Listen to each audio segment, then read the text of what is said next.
కూజంతం రామ రామేతి మధురం మధురాక్షరం ఆరుహ్య కవితాశాఖాం వందే వాల్మీకి కోకిలం.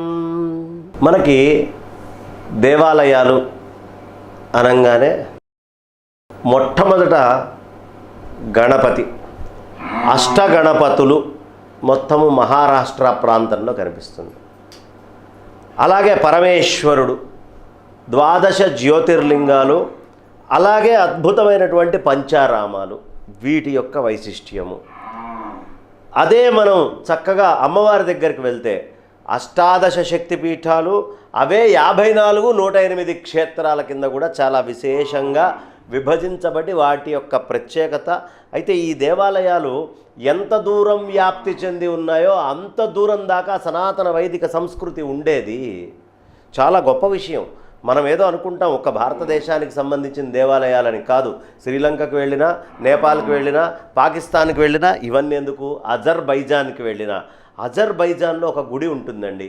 మొత్తం అంతా తురుష్కులే చుట్టూతా. ఈ రోజుకి చుట్టూతా ఉన్నవాళ్ళు పూర్ణమైనటువంటి తురుష్కులు అయినప్పటికీ అక్కడ ఒక దేవాలయంలో అగ్నిహోత్రము నిరంతరము ఈరోజు వెలుగుతూ ఉంటుంది. అగ్ని ఆరాధన అనేది చాలా విశేషంగా చేసుకునేవాళ్ళు.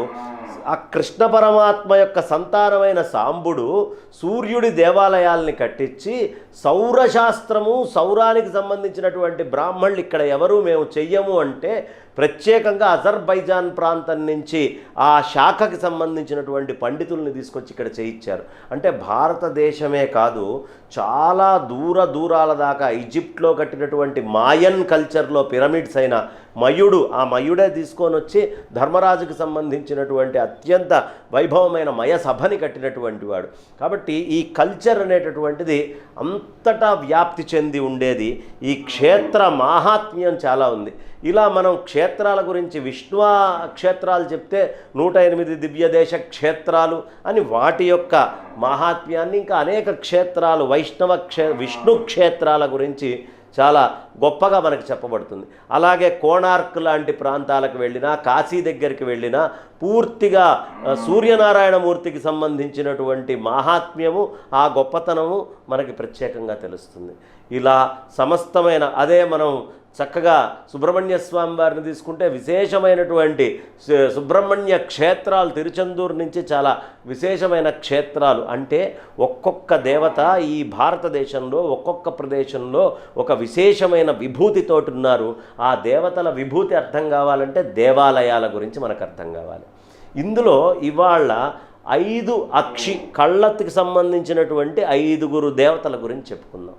ఇవన్నీ మీరు వినే ఉంటారు, కానీ మన తెలుగునాట ఉండేటటువంటి ఒక అక్షిని మనం ఎక్కువ వినం. అది ఏమిటి అంటే 5 పంచాక్షి దేవాలయాలు అంటారు. ఈ పంచాక్షి దేవాలయాల్లో కాశీలో ఉండే అమ్మవారి పేరు విశాలాక్షి, మధురలో ఉండే అమ్మవారి పేరు మీనాక్షి, కంచిలో ఉండేటువంటి అమ్మవారి పేరు కామాక్షి.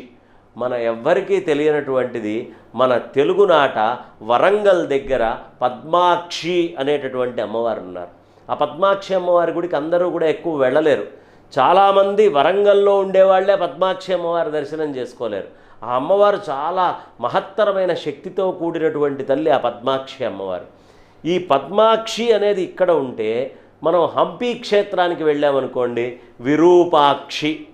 ఈ విరూపాక్షి, పద్మాక్షి, అలాగే విశాలాక్షి, మీనాక్షి, కామాక్షి, ఈ 5 కలిస్తే అది పంచాక్షి దేవాలయాలు.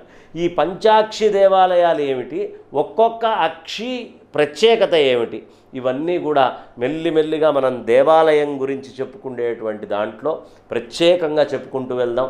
పంచారామాలు ఏమిటి, 12 జ్యోతిర్లింగాలు ఏమిటి, కనీ విని ఎరుగని కనుమరుగై ఉన్నటువంటి క్షేత్రాలు మన దగ్గర ఏమేమి ఉన్నాయి, ఇలాంటి రకరకాలైనటువంటి విషయాలు.